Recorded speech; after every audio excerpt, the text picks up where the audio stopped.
How to unlike all posts on Instagram at once.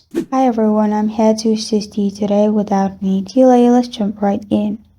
First, open Instagram on your device. Click on your profile at the bottom right corner of your screen. Here, click on the three lines at the top right corner of your screen. After you're in Settings and Activity, click on Your Activity. In Your Activity, click on Likes at the top. Now you can filter likes by date, content, and authors as well.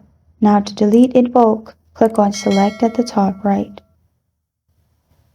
Then select all the posts you want to unlike and press on Unlike at the bottom. Again, press on Unlike and it will be unliked in this way. This is how to unlike all posts on Instagram at once.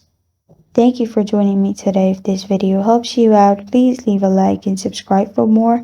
Got a question or want to suggest a topic? Comment below. Thank you for watching.